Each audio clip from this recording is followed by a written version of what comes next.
Good evening, everyone. Thanks for coming. We are super excited to have this presentation tonight.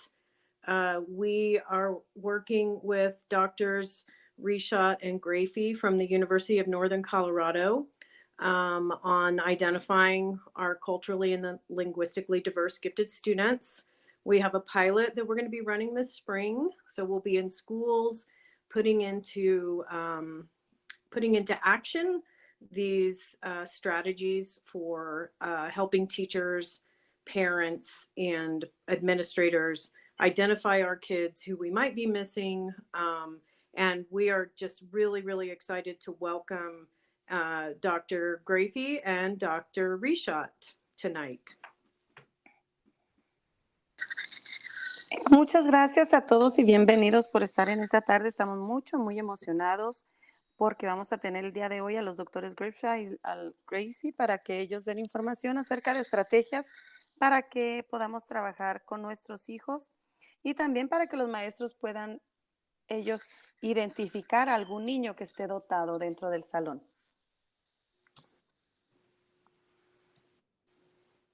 Okay, thank you. So welcome.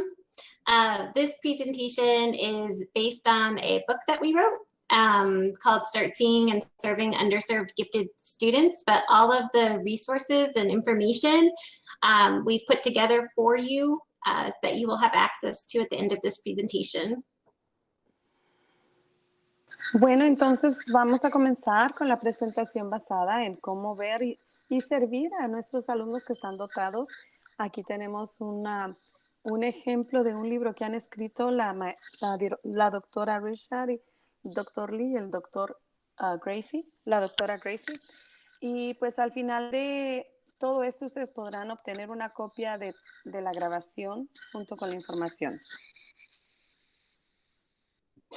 So according to our National Association for Gifted Children, some gifted individuals with exceptional aptitude may not actually demonstrate outstanding levels of achievement all the time. So due to environmental circumstances such as limited opportunities to learn through no fault of their own, as a result of poverty, discrimination, cultural barriers due to physical and learning disabilities. So we need to take special care to identify and nurture the gifted potential in these students. Aquí tenemos información acerca de la Asociación Nacional de los Niños Dotados y podemos ver que entonces hay limitaciones en las oportunidades que puedan tener varios de nuestros alumnos dotados, como por ejemplo la pobreza, discriminación, la cultura y también las discapacidades.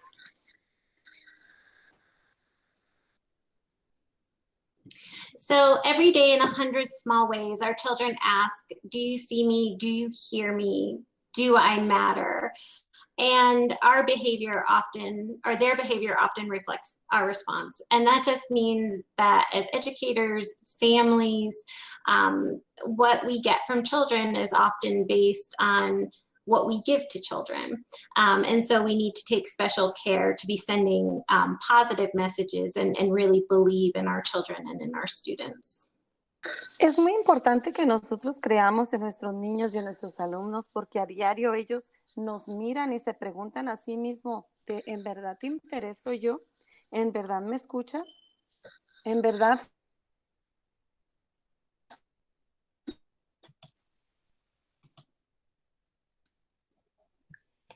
Our presentation this evening is on students from culturally and linguistically diverse households. So we wanted to make sure that we started by sharing how we were defining CLD. So when we're talking about CLD learners, we're talking about students that are growing up in households that differ in some way from what would be considered mainstream. So from the system normed white, middle to upper class North American household. When we talk about this group of students, it includes, but it's not limited to students whose cultural background and experiences are different from the mainstream culture. it includes a wide variety of underrepresented students as well. So much of what we talk about today, even though we're terming it culturally and linguistically diverse, much of what we talk about is applicable to other groups of underrepresented students as well. Culturally and linguistically diverse students, the way we're defining it for this, also includes students who may be proficient in English, especially the conversational English, but whose primary language at home is not English. Está presentando la doctora Gracie.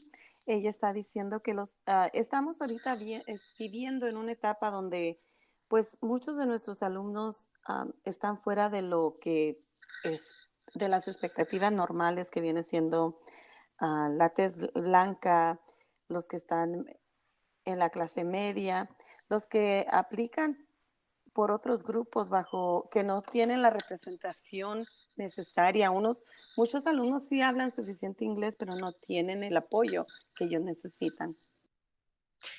So something intriguing to consider, we always like to think about what is it if our students from CLD homes had the opportunity to nominate themselves for accelerated programming, for enrichment programming, for gifted education, what would they say their strengths were? So that's something we're gonna keep coming back to, getting to know your child, what their strengths are, so that you are able to share those with others and validate them in the children yourselves.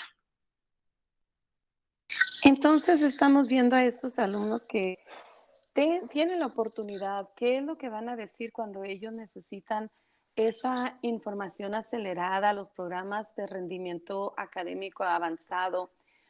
¿Qué serán su fuerte de ellos?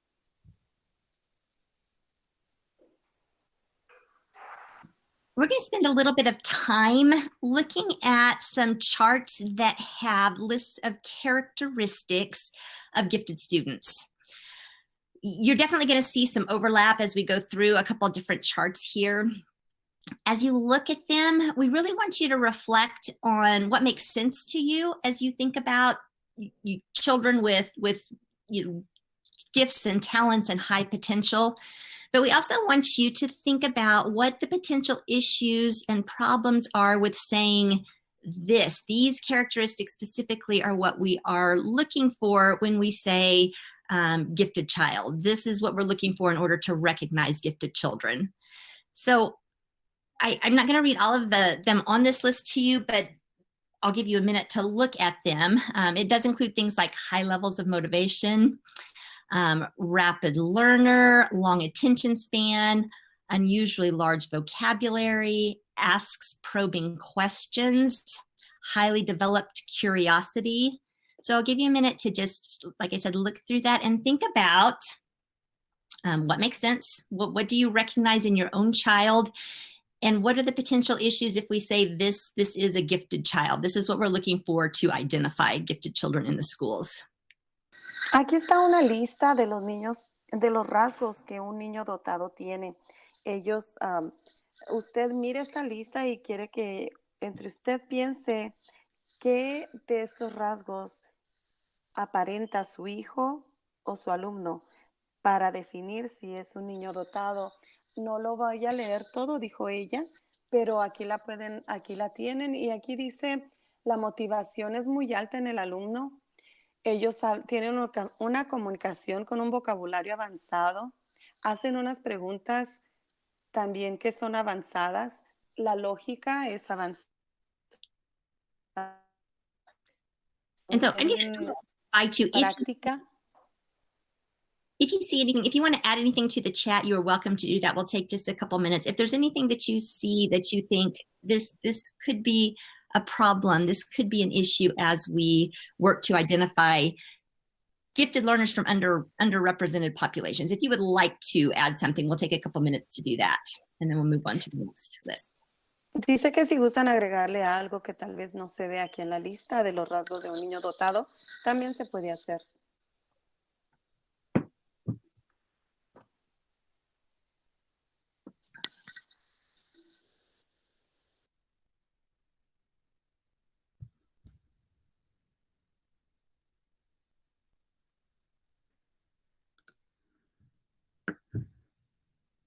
Okay, and feel free as we go through the rest of these, if you'd like to comment, you're welcome to do that.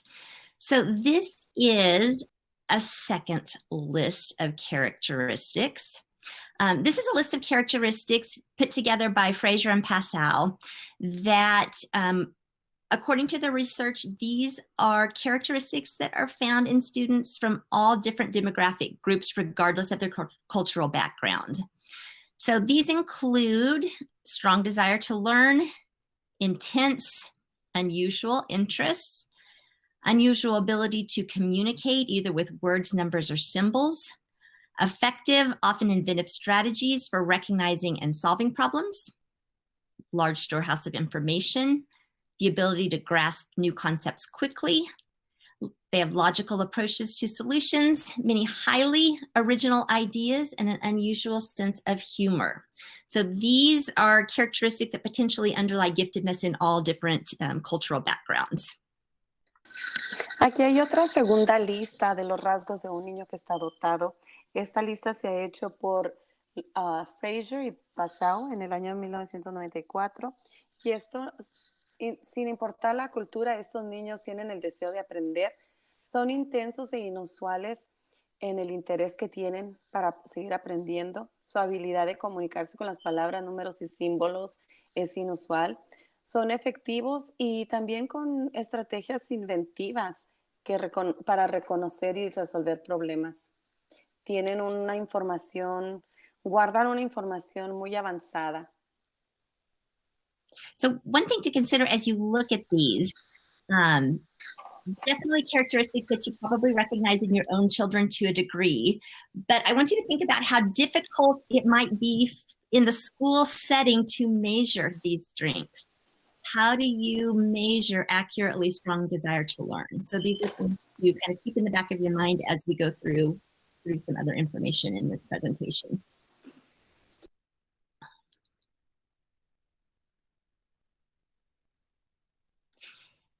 And so these last couple lists that we've pulled out, these are characteristics based on research that are more specific potentially to students who have grown up in culturally and linguistically diverse households. The first list we have, these students often express feelings and emotions easily. They improvise with commonplace materials and objects, articulate in role-playing and storytelling and different things along those lines. They have a strength in drawing, painting, sculpture, other areas in the arts. They have a strength in music, rhythm, expressiveness with gestures, body language, rich imagery in informal language. So in their language, not necessarily English, but in informal language or in their native language, rich imagery. Entonces está diciendo que hay que ir pensando en cómo estos rasgos podemos nosotros definir que de veras tienen esa capacidad de dotado.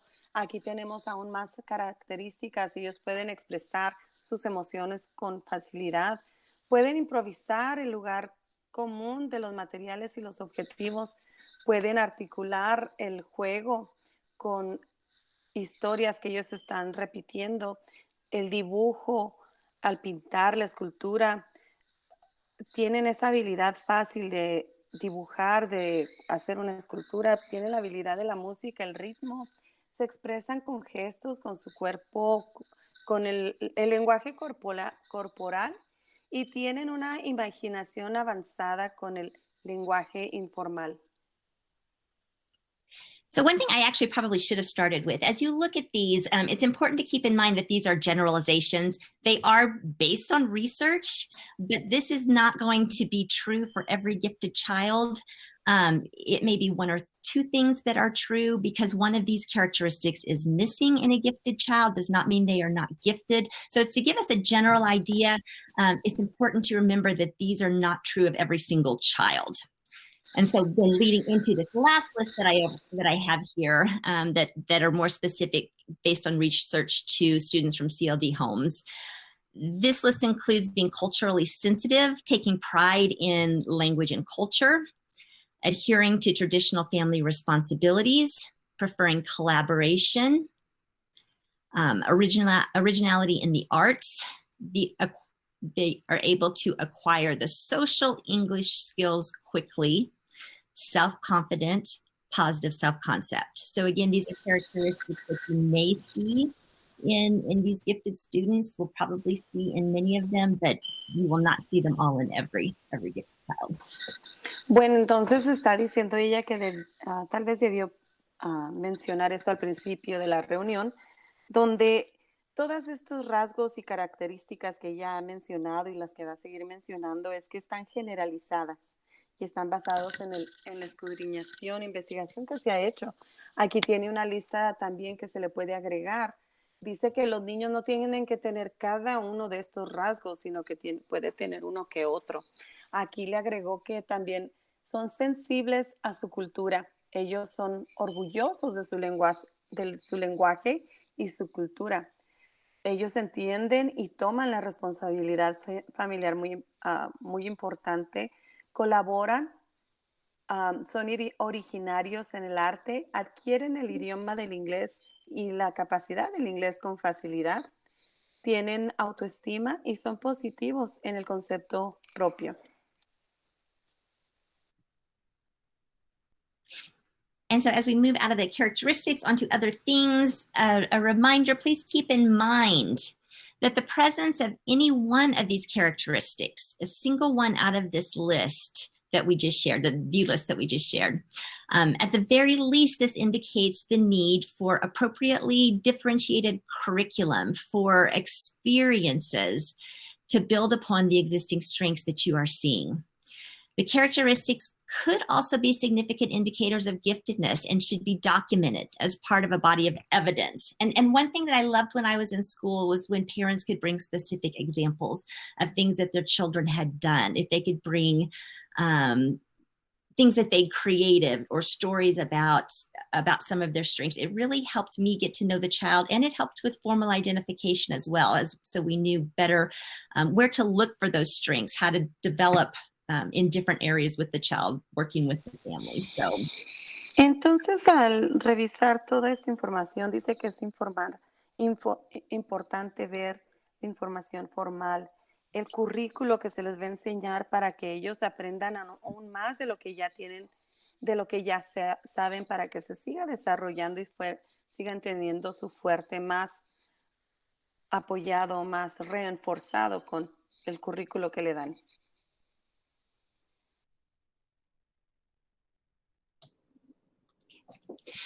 So this is a diagram that's been used to in psychology more to talk about how we communicate with one another. But we like this for just explaining how we see, strengths in ourselves, strengths in others. So this is the Johari window concept. So right here in this middle circle is what we call the public self. So this is what others see in me and what I see in myself. So these shared things that we see. Over here, this is what I see in myself, my hidden self that I don't necessarily let other people see. So this could be strengths that I have, for example, or things that I'm concerned about myself, or doubts I have that I just keep to myself. And then over here is what others see in me. So this is my blind self. So this is other things, other people's perceptions that I don't necessarily know, right? This is what other people see that I don't see in myself. And around here is the undiscovered self. So through, development of potential, through these relationships, connections we have with others, through different learning experiences, we become, we take on different, or we have different attributes or different character traits that develop over time. Bueno, aquí tiene un diagrama y aquí podemos ver de lo que el niño siente que conoce de sí mismo, pero lo esconde del mundo alrededor. En medio podemos ver lo que el público conoce del niño, de lo que él sabe y lo que él sabe de sí mismo. Ahora aquí al lado derecho podemos ver de lo que saben los demás del niño, pero el niño no lo puede reconocer. y alrededor el niño tiene muchas cosas que aprender y eso tiene que ver con el potencial en su desarrollo, el aprendizaje distinto y las experiencias que va a tener para ir desarrollándose a sí mismo. So we bring this up because it's important. You're probably already doing the wonderful work of seeing different things in your child. Do they know that you see certain things in them? Or if teachers see certain things in them, are they aware of what those things are? If they're misunderstood or wish that people would see parts of them that they kind of keep to themselves, what are those parts of them? So this is getting to know the whole child and becoming aware of the different like strengths, the different things that they possess, so that we can begin to nurture those things. Entonces aquí pues podemos ver de que uno es el que va a decidir pues qué es lo que necesita el niño, qué es lo que está enseñando, qué atributos trae, qué potencial tiene, o acaso estamos malentendiendo lo que sabe hacer, la parte que podemos ayudarle, las cosas distintas que se puedan aprender. So we want to give you some questions to think about. So some questions to ask yourself as you start to think about what your child's gifts and talents are. So this first set is for you to ask yourself, and the second set of questions is for you to ask your child. And some of these questions, I mean, they may need to think about, they can come up in informal discussion, but I think it's really important to kind of triangulate like this information. What are teachers, what are people at school telling you? What is your child feeling? Like, what are you seeing at home, right? In order to put all these pieces together to do what Amy's talking about, where we then can, bring this information to the table and say, hey, these are some wonderful things that I want you to know about, my child. Are you seeing these things in school? And if not, how, can we build on these things? So questions to ask yourself. So what do you think are your child's gifts and talents? And this does not just have to be academic.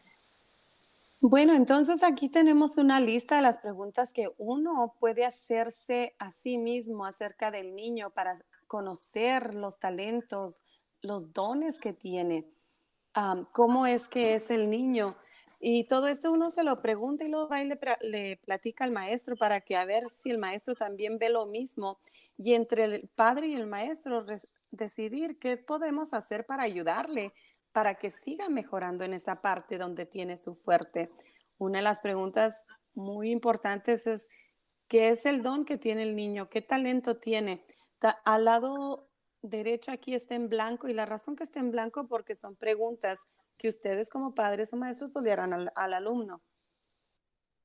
Okay. So what do you think are your child's strongest academic subjects? So, and sometimes as parents, we do pay attention and we do try to be involved, but we don't necessarily always know what kind of, what our child's like favorite things to do in school are, what their favorite things to like learn are. Sometimes maybe we're a little bit behind in that. For the longest time, if you had asked me about my son, I would have said, reading, he's an avid reader, but my son is identified as a scientist, for years. And for a good part of the time, I didn't even know that. So it's asking those questions, finding out. What do you think your child's strongest interests are and why? Besides some of the obvious things that you see them doing. So you might see them playing video games, or you might see them, doing some other things like that, but what really interests them? What do you think are their strongest character traits and why? This one is extremely important. So in terms of character traits, do you notice that, they tend to really value fairness, and that comes out, quite a bit, that they tend to take the lead and kind of just like want to steer things and be in control. So what are those character traits that you're noticing are very present in your child? And you may sometimes be like, I don't think those are really good, but actually we can turn most of these character traits we're talking about into something very, very positive. So are there strengths that others see that you don't see? Are there things that, you know, perhaps teachers or somebody at school is telling you about your child that you're like, yeah, I don't really see that at home? What are those things? We shouldn't dismiss them. Are there strengths that you see that others tend not to see? And why do you think that is? So are there things that you're seeing in the home environment that you would say, yeah, I bet you anything, you know, teachers would not say that this is a strength of my child? And why do you think that is? Entonces también las otras preguntas que se debe uno de hacer, ¿qué piensa uno que es la materia académica en la que el niño se destaca más y por qué? Dice ella, pues ella pensaba que su niño era mejor en la lectura, pero después con el tiempo pues le dijeron, no, que este niño es un científico, le gusta inventar cosas. Entonces podemos también revisar a ver qué es lo que está viendo el maestro en el niño a comparación de lo que uno ve en la casa. También, ¿qué es lo que le interesa más al niño y por qué? Pueda que sea algo que uno piense que no es importante, pero para el niño es algo muy importante que le puede ayudar en destacar su fuerte. Otra cosa también su característica, los rasgos de la característica. Tal vez el niño sea un líder y siempre se esté metiendo en problemas, pero eso se puede voltear para que sea algo positivo en su vida. Otra cosa es que es su fuerte que ven los demás o que usted ve y que no ven los maestros. ¿Y por qué es que no lo están viendo? Okay. So these are questions then you can ask your child. So what do you think makes you unique? Or what do you think makes you special? Or what do you think are your gifts and talents? What do you think are your strongest academic subjects? And then don't ever dismiss this. So hear this and take that in as information and ask why. What are you most interested in and why? What parts of your personality do you like best and why? What are things that make you special that others see that you don't see? So what are things as your family that I'm telling you that you're kind of like, I don't really agree with that. So what are things that make you special that others see that you don't see? And are there special things about you that you wish others would see that sometimes you feel are a bit invisible to others? And to tell me more about this. Bueno, ahora la pregunta es para el niño, que se le pregunte al niño, ¿tú qué piensas que es tu especialidad? ¿En qué crees que estás dotado? ¿Qué es lo que haces mejor que nada? ¿Qué talento tienes? Y también se le puede preguntar qué materia te gusta más en la escuela, ¿por qué es que te gusta más esa materia? ¿Qué te interesa más de nada? ¿Qué es lo que te gusta hacer? ¿Por qué te gusta hacerlo? ¿Cuál es tu personalidad? ¿Cómo te ves tú que te comportas tú mejor que nada y por qué? ¿Qué son los... ¿qué es lo que encuentras tú especial de ti mismo que tú no ves? ¿Qué será? Y luego entonces también, ¿qué es lo que piensan los demás de él? Que le diga un poquito más, que le dé más información. So this is not always easy to do, but there are really wonderful surveys out there that can help you get some very good information. One that we really like that's based on lots and lots of research and based out of the positive psychology movement is the VIA character strengths survey. And this is free. You do need to create an account, but they have an adult version and a child version for 10 and under, which helps you identify which are your strongest character personality traits. This could be really interesting just to identify not only in your child, but even in yourself, and to be able to have those conversations about what those traits are and when do you see them and how can you use them in order to, you know, how can you use them in school? How can you use them at home in order to really build on your learning and your relationships? The second one is from Joe Renzulli and Sally Reese out of UConn that we really like, and it's pretty short, but this is just getting at your child's interest really quickly. So this is the If I Ran the school interest inventory, and it's really short, just to find out, you know, what are those interests that maybe I do know, and some of the ones that I don't know that I should look into a little bit more. And the third, we probably all know about multiple intelligences, or have heard maybe that word used a couple of times. So this is just one that I found, I took myself, that seemed pretty accurate in just determining kind of the 9 different areas where you would fall in terms of how you like to learn best. So again, just another place to get information and to begin those discussions. Aquí podemos ver el enlace para 3 encuestas distintas. La primera viene siendo para adultos y para niños de 10 años y menores de edad. Esa encuesta del carácter vía viene siendo acerca de los rasgos que le explican qué es su fuerte del niño. El segundo viene siendo un inventario de lo que le interesa hacer al niño. Y el tercero dice que se tienen que inscribir para tomar estas encuestas.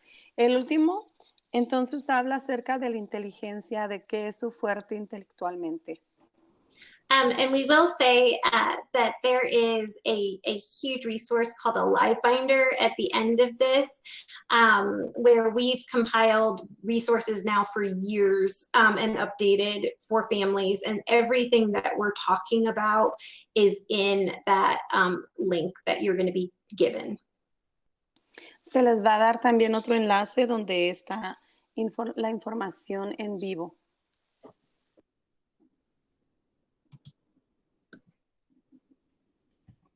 Okay, we started with characteristics and ways for you to better learn about your child's strengths, because that's really the most important thing, that those strengths are recognized and that we figure out ways to support them, enrich those strengths, help them grow.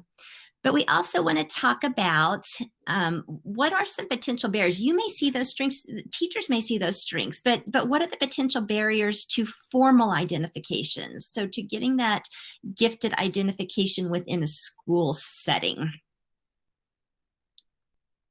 Entonces hemos hablado acerca de las características y los rasgos en sus características y qué es lo que se toma para identificar a alguien que tal vez tenga este potencial. Tenemos para identificar ese potencial. ¿Y cuáles son las barreras para esos potenciales? We know that the way a child's giftedness shows up may not be what is easily recognized as giftedness in a school setting. For example, a child who has an in-depth, beautiful, complex storytelling ability in her native language, the school may not even know that, may not ever have an opportunity to see that part of the child, may not recognize that as giftedness because it's not showing up as high achievement, which is still what many people think giftedness is. Or they recognize it, but they don't have assessment instruments to actually measure it, to be able to document it as giftedness. Aquí tenemos un ejemplo de la capacidad de poder repetir una historia. Dice que hay niños que pueden decir una historia sin problema. Y el problema en esto viene siendo de que no hay ningún examen donde pueden revisar el rendimiento académico en decir las historias. Pero si un niño puede decir una historia del principio al final sin que le falte nada, pues puede ser una habilidad dotado. No hay, como acaba de explicar, no hay un rendimiento académico que se pueda revisar eso, pero se puede identificar uno al escuchar al niño. We also know that students from CLD homes may face some additional challenges when it comes to formal gifted identification. For example, there may be a lack of opportunity for early exposure to academic experiences, which doesn't mean that these children won't pick up on it quickly once they're exposed, just that they're coming to school without some of this prior knowledge that other students may have. So they're potentially starting out a little bit behind in that area, and it may take longer for them to make up that ground and score high enough on an achievement test or in another area that it could be considered for gifted identification. Entonces, a los niños que están en el CLD, Pues podemos ver que ellos también puedan tener la oportunidad de ser niños dotados, pero no tengan la oportunidad de del aprendizaje académico a un tiempo temprano, o también las experiencias que le puedan dar. Y tal vez cuando entre a la escuela esté un poco atrasado, pero eso no quiere decir que va a aprender rápidamente y llegar al potencial que los otros niños que entran ya con esta información antes de entrar a la escuela. Another possible challenge is that the enrichment that these children experience in some families is different than what is common for children growing up with stronger influences from the dominant culture, which we'll talk more about that in a minute. And this doesn't mean that their early experiences aren't extremely enriching. It's just that they may not set them up to easily slide into the school culture and have it feel familiar to them. And we know how important it is for students to feel safe and comfortable in their environments in order to succeed. Otro reto muy grande es el rendimiento a comparación de la cultura dominante que el niño tal vez no tenga en su hogar, porque el niño necesita sentirse seguro en el lugar donde él está. And then I think the other three I kind of covered in my example earlier about the storytelling, strengths that aren't necessarily valued the same way within the school day. They're not recognized as indicators of giftedness, or when they are, we're not sure how to accurately measure it. Y también pues lo había mencionado hace rato que el fuerte del niño pues no se reconoce, no se valora y es difícil tomar una medida de cómo va. We love the work of Dr. Jean Peterson and wanted to share some of her early work regarding the influence of culture as we talk about dominant culture. So she said the concept of giftedness appears to be bound to context. Each culture sees goodness through its own cultural lens, including the dominant culture, which has its own particular value orientation. Dice que les gusta mucho el trabajo de Jim Peterson, que venía siendo el director anterior de consejería en preparación de la Universidad Purdue. Dice que él tiene un dicho que el concepto del dotado parece ser que viene del contexto. Cada cultura ve su propio bien por su propio lente cultural, incluyendo la cultura dominante, que indica la orientación en el valor particular. So we know that school is definitely influenced by what's considered the dominant culture. When you look at school routines, when we look at the need for punctuality, expectations, the content that's taken, the breaks that are given during school, breaks away from school, those are all influenced by what's valued in the dominant culture, so by the dominant culture norms. We also know that the testing that we do in school is very much influenced by dominant cultural norms. The words and concepts that are used in tests are there because typically they are familiar to the dominant culture, which puts those students at an advantage. Tests are typically timed. If time is not something that's valued within the culture, this is very hard to understand. It's hard to wrap their heads around why it would be necessary to time something. And then most tests are individually taken. It's up to one individual person to show what they know rather than a collaboration of what we know together and can do together. So these are just examples of how school is influenced very much by the dominant culture. Las escuelas están influenciadas por la cultura dominante. Por ejemplo, la rutina, las expectativas, los libros, lo que enseñan, todos los exámenes, todo esto está basado en la cultura que domina ese lugar. Por ejemplo, si hay alguien que no tiene el valor del tiempo, ¿por qué me van a dar tiempo para hacer un examen si en verdad no debe ser así? También las palabras que se utilizan en los exámenes son basadas en la cultura dominante de esa escuela. here's some potential differences between what the dominant culture may emphasize as important versus what other cultures may emphasize as important. And just like with characteristics, we want to make it clear that these are generalizations and will not be true in all cases. But some things that many individuals from the dominant culture may emphasize as important are things like IQ scores, achievement, these big displays of ability, achievement, talents, being very verbal, high motivation, that competition with peers, winning is important. And then in a classroom setting, having that back and forth discussion about topics and sharing their opinions openly with other peers and with teachers. La cultura dominante pues tiene una generalización de lo que ellos piensan que es lo que debe de ser. Y, por ejemplo, la intelectualidad, el rendimiento, la capacidad, el talento, la capacidad verbal, la motivación, competencia entre sí y los demás, el respeto en el reto y hacia la autoridad y los otros compañeros.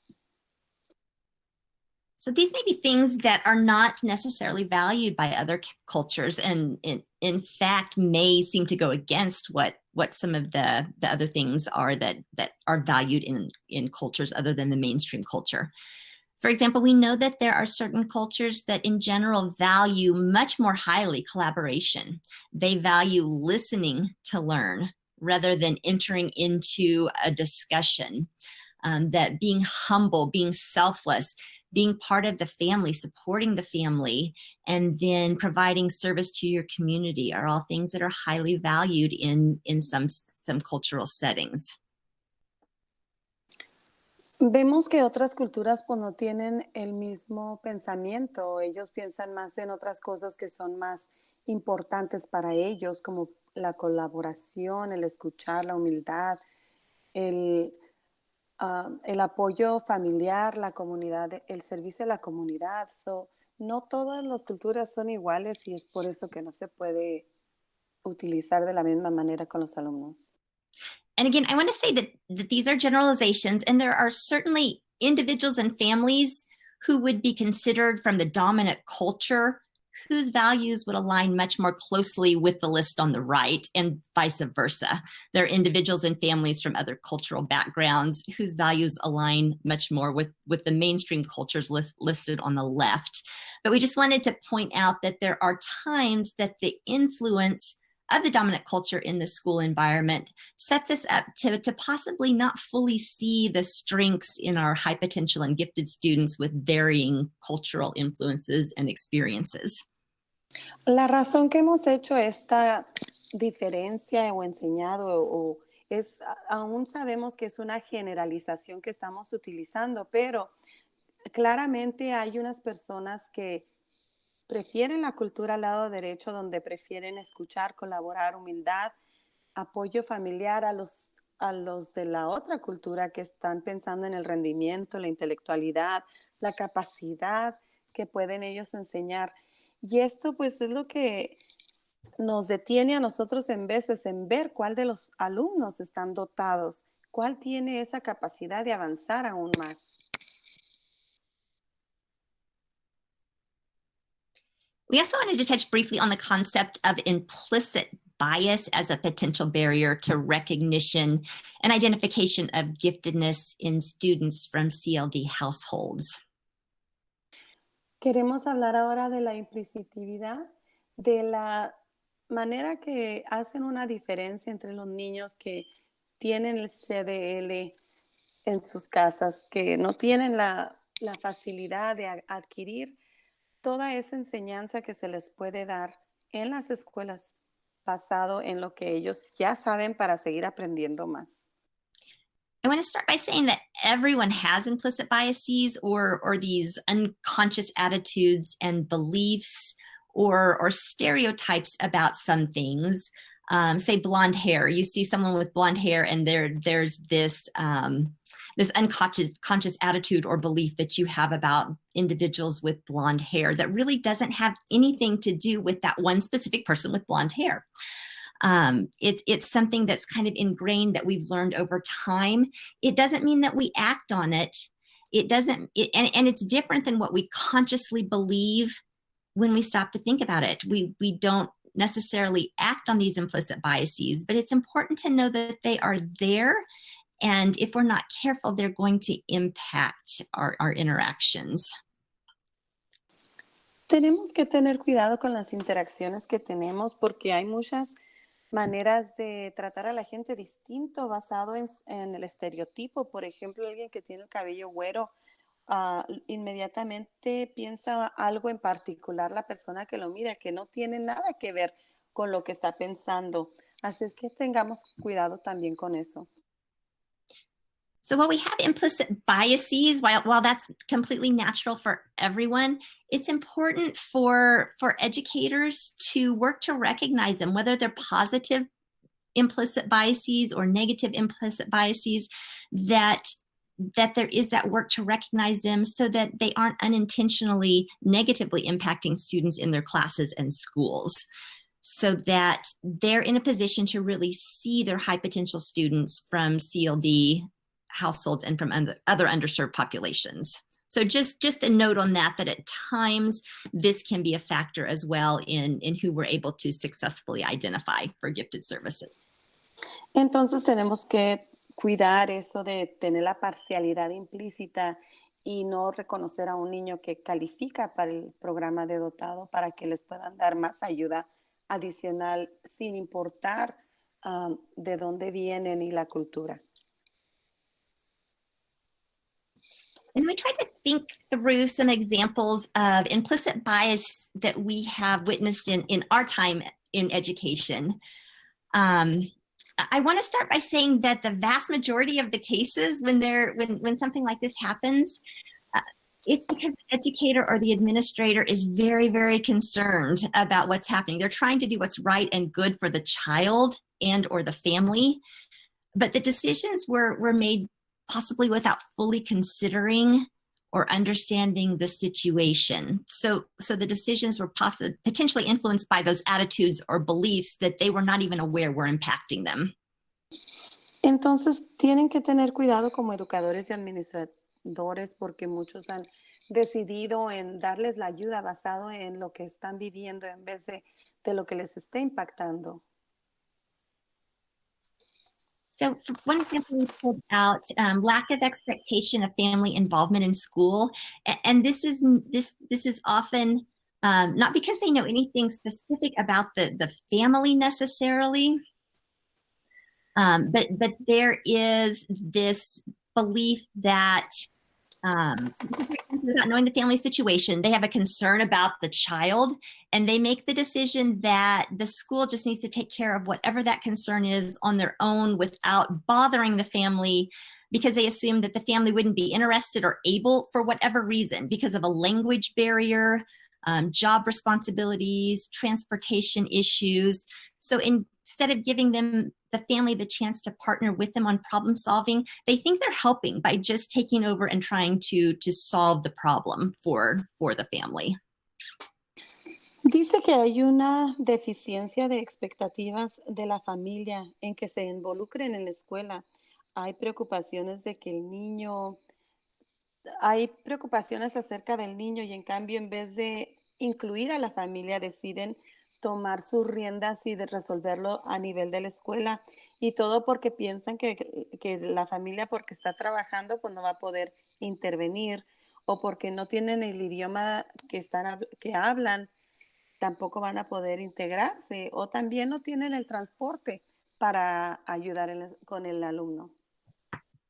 So along these same lines, trying to fix a problem or fix what they perceive to be a family issue or family problem with the best of intentions, but again, without stopping to value the expertise and the knowledge that the family has and pull them in and work together, or dismissing concerns. I'll take care of that, I'll fix it, rather than partnering with families to take care of whatever needs to be taken care of. Y basado en esto, pues lo percibido es que tratan de poner sus propias intervenciones y no toman el valor, no toman en cuenta el valor ni valoran a la familia o la experiencia de la familia ni el conocimiento de ellos para que ellos se integren a trabajar como un equipo junto con los educadores de la escuela.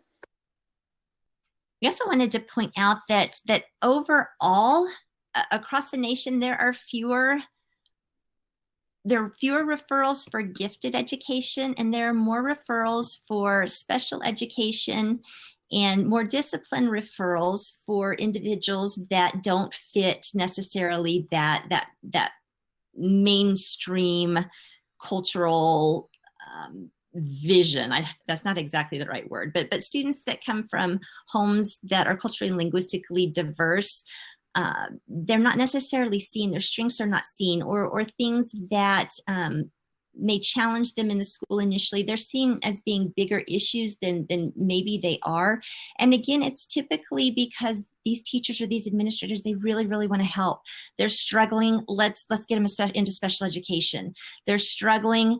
Let's get them into, let's do a discipline referral because they don't understand how to fit into this setting well yet. We don't see the strengths to refer them for gifted education, or more likely what I've seen with teachers is that they worry that they're setting them up for failure. They try to protect them and keep them safe by not including them, not referring them for gifted education, not providing that rich, complex work or the challenge in class. They don't have the access to the AP classes or the honor classes. We don't really work to prepare them to be ready to go to college necessarily, because we want to protect them. Their idea of protection is making sure they have full grasp of the language, or that there's some other things that we want to make sure we do first to keep them safe, rather than putting the focus where it should be, which is on making sure that they have these challenging, enriching experiences, and that we provide them with the appropriate support to be successful with them. Bueno, es muy importante que los alumnos tengan el apoyo que necesitan para que tengan éxito, y eso se refiere al rendimiento que deben de recibir. Desafortunadamente hay muchos educadores que están tan absorbidos por la situación económica o cultural del alumno que tal vez no sepan inglés y se preocupan, no, pues hay que primero ayudarles a aprender ese inglés y que aprendan más y más antes de ponerlos en un programa dotado. No queremos que ellos no pasen, no queremos que ellos se venzan o que ellos caduquen, o cómo se diría, que ellos no lleguen al potencial que deben de llegar. Entonces es por eso que no los refieren a la educación de dotado y no les ayudan para que tomen esas clases de rendimiento avanzadas, que puedan ellos seguir aprendiendo más y destacando su fuerte que ellos ya tienen.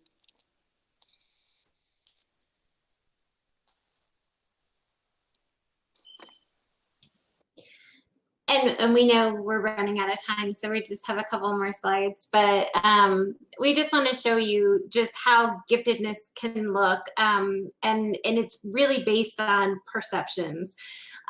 So for student A, the positive perception would be the student's a risk taker in academic endeavors, and they're adventurous in their thinking.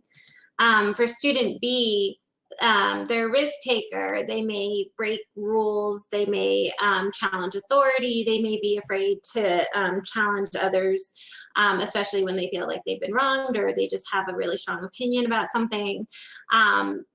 Both of these are traits of giftedness. They're just how somebody may perceive them based on what their experiences are. So for the second column, that's essentially saying the exact same thing as the first column, but the way the behavior is manifesting may not be perceived as positive by the person who's observing it. So we just want to make sure that we're showing you just some things to be on the lookout for, to really see your whole child in terms of their talents, their potential. Bueno, ella viene siendo, a ver, la doctora Richard. Dice ella que hay muchas veces que un alumno tiene una manera, bueno, una manera de ser, ¿verdad? Y según el alumno que viene siendo el que es aventurero, él piensa más afuera de la caja, él le gusta lo académico y toma riesgos. Pero entonces el alumno ve, cuando lo miran a él, están diciendo, no, pues este niño, él está desafiando a la autoridad, él no tiene miedo a retar a los demás y tenemos que tener cautela con él, tenemos que tener cuidado. Y entonces, en vez de preparar al alumno para que él siga tomando esos riesgos y sea un gran líder, lo estamos atrasando. Y todo esto tiene que ser con la percepción. Lo que está percibiendo la persona, el maestro, el director, la persona que está trabajando con el niño, igual que los padres, cómo lo está percibiendo, en una manera positiva o en una manera negativa. ¿Cómo lo está usted viendo? Eso es a lo que se refieren. Es importante que veamos las cosas en una manera distinta para que puedan calificar para el programa dotado. Okay. Yeah, and somebody's commenting down here that student A and student B are essentially the same child, right? It's the perception based on who's observing it is what's being changed, okay? So that's what we really want to get across. So again, we may see that the student sticks to the task, gets the job done, doesn't give up easily, even when things are difficult. So that's the positive perception. Or we might see they avoid tending to other things that need to be done because they're not done working on what they focused on, what they've committed to getting done. And this might frustrate the teacher or even parent, right? The person who's watching it. And it may be then perceived as a negative behavior, but it essentially is that persistence, that perseverance that we look for, you know, in our gifted students. So again, just to show you the positive and negative perception. Aquí se hizo un comentario donde se preguntó que si el alumno A y el alumno B viene siendo el mismo alumno, nomás la persona que lo está percibiendo de una manera distinta. Es exactamente lo que están diciendo. El alumno A viene siendo el mismo que el alumno B. La diferencia es que la persona que está viendo al alumno y lo está observando, está viendo que él está haciendo las cosas de una manera que no son bienvenidas para la persona que lo está percibiendo, que lo está viendo, que lo está observando. El alumno B, que viene siendo el mismo alumno, pues él está haciendo las cosas iguales, nomás que la persona que lo está observando está pensando que él no terminó el trabajo, pues tiene que haberlo terminado. Cuando en verdad el alumno está pensando, pues tengo que terminar esto porque en esto estoy enfocado y no puedo seguir a lo siguiente hasta que acabe esto. And the last one, so deeply interested in many things, loves to learn new things. We always see this as a positive. So this is a positive perception. We might then see on the flip side, indecisive. So may hop from one thing to another without closure in anything. And this appears really random. We want that kid that's like hyper-focused. But over here, this still shows interest. This shows a love of learning new things. It just may not be, you know, from our lens, how we positively or how we want to see what a love of interest looks like. So again, just another example. Otro ejemplo es en lo que está interesado el alumno, donde la persona que lo observa en el lado A, pues está viendo que el alumno se interesa en las cosas nuevas y le gusta aprender cosas nuevas. En el lado B, la persona que está observando al mismo alumno, lo ve como un alumno indeciso, no sabe lo que quiere. Él siempre está empezando cosas distintas, pero en verdad el niño dotado es el que quiere aprender más. So, es la manera en que la persona lo está observando, la percepción que tiene la persona que observa al alumno. So we shared this with teachers when we did training for Albuquerque Public Schools, and I think a couple of those teachers are here today, which is wonderful. Our educators are here today. But this is also a great tool for parents, and it's included in the resource binder at the end. But this is just to look at some of those traits that we've been talking about, and to see, put down those examples of what you're seeing. And it may be, again, something that may not be perceived positively the way it's coming out, but how are you seeing it? And then there's spaces at the end to take some of these other traits from the presentation and other things that we haven't even talked about and say, this is, you know, after talking to my child, after really thinking about this, these are some things that I'm seeing in my child that I want to bring to the table when I talk to people at school. This is what makes my child unique. This is what I think we can cultivate and turn into really something special at school. So this is just another strategy that you can use just to collect that information and put it in one place for when you have conversations with people at school. And then this is our live binder. So this has just tons of resources. So all the surveys that we talked about, but it also has resources for parenting, resources for underserved gifted learners, if you're worried about underachievement, if you want to help your child with self-advocacy, just anything you can think of. This is a collection of resources that's been in progress for close to a decade. So I hope you will find it useful. And I don't know if you wanted, Maria. Yes, ella la ha integrado aquí un inventario donde puede usted revisar qué es lo que hace su alumno, su niño. Usted puede llenar esas preguntas que están allí y también otros recursos que le agregaron aquí, le han dado un enlace para que pueda entrar también, pero esto está en su paquete que le tienen. And I don't know, did you want to just discuss this just briefly? I did very briefly. I just told them that they had a hunt inventory that they could fill Okay, on their student, on their child. Okay, thank you. So if you have any questions, I don't know how much time we have, but we will stick around. So that's it. Thank you. We have a parent question in the chat. If a parent can see gifted behavior, how can they influence the teacher to see the gifted behavior when the teacher may not see it? Si quieren hacer preguntas, pueden hacerlo también aquí al lado. Alguien ya apuntó aquí que si un padre de familia mira que el alumno tiene conducta de dotado, ¿cómo puede influenciar al maestro para que vea esa misma conducta? Yeah, I'm going to say, just like we talk about persistence as being a gifted trait in kids, persistence in families is also extremely important, and that's not the easiest thing to do.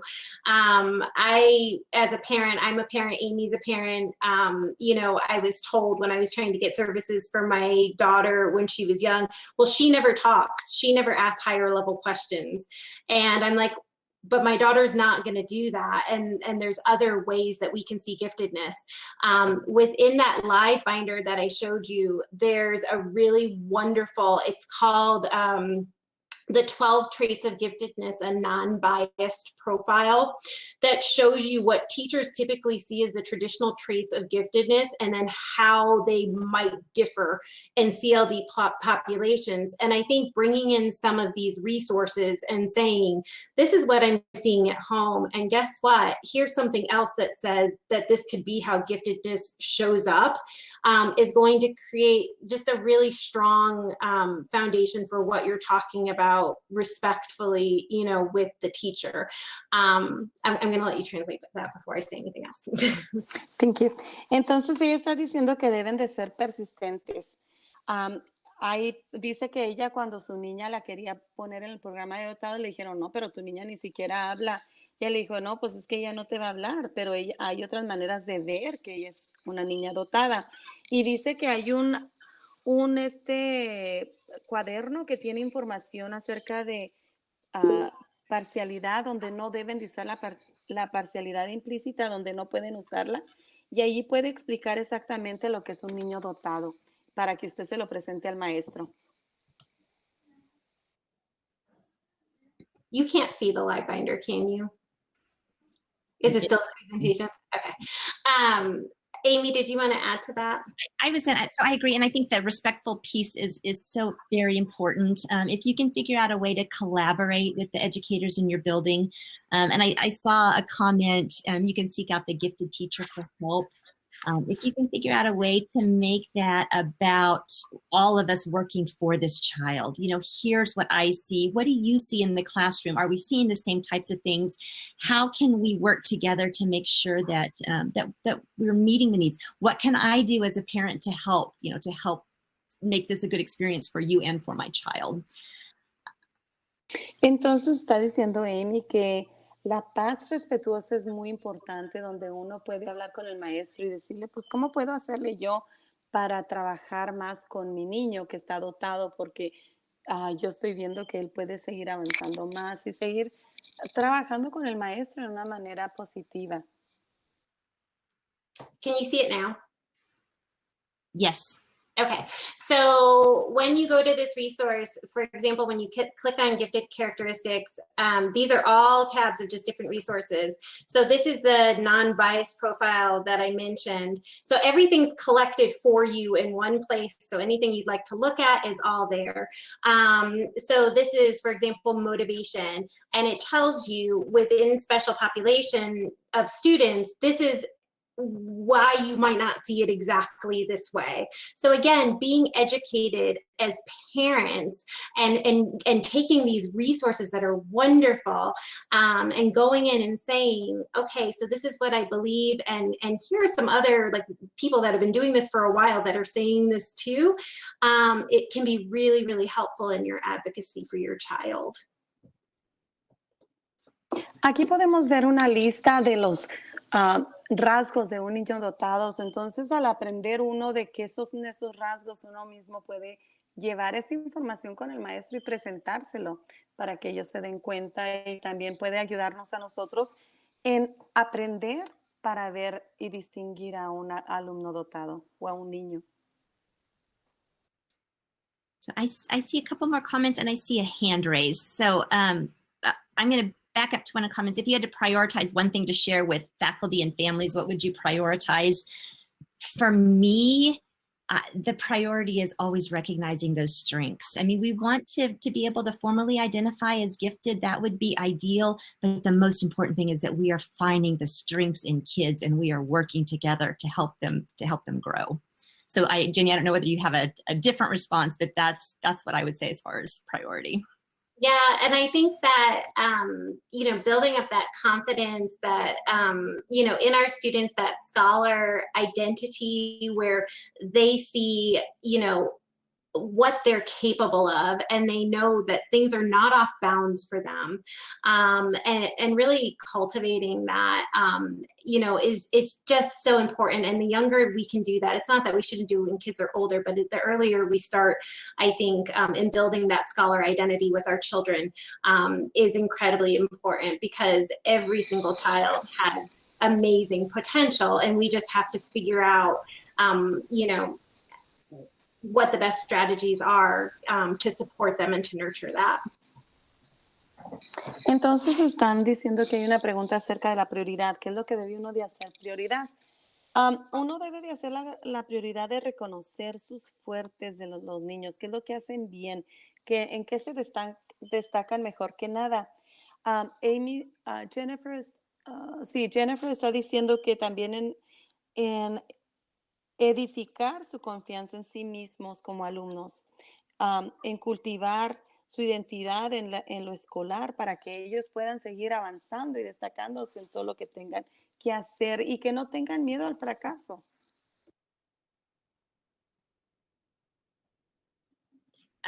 Yes, you will receive a link to these resources. That was another question in the chat. And then is it Bridget? Do you have a question?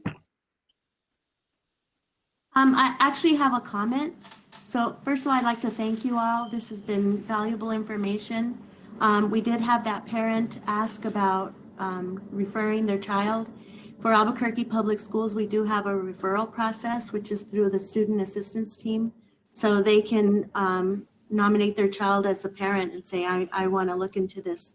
So there's a means of getting to an evaluation eventually. So I just wanted to let that parent know about that. Thank you so much. Se preguntan que si habían recursos que les iban a dar. Dijeron que sí, hay un enlace para los recursos. Y Bridget, ella dice que en las escuelas tienen un proceso para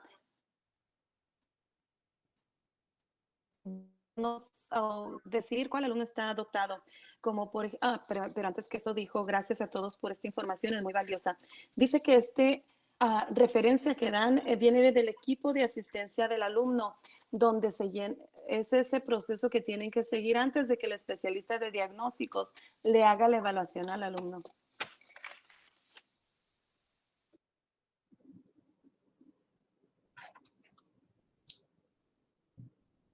Did we miss any questions in the chat? Is there anything that anyone saw that we need to back up for? Looks like Carol's saying no. Okay. Well, we thank you so much for spending your evening with us and for being here on behalf of your children. We think that's absolutely wonderful. And we just are very grateful to the team here and to everybody for inviting us. So thank you so much. Ella les quiere dar las gracias. Dice muchas gracias por estar en esta tarde con nosotros y gracias a todos por participar y estar presente. Thank you,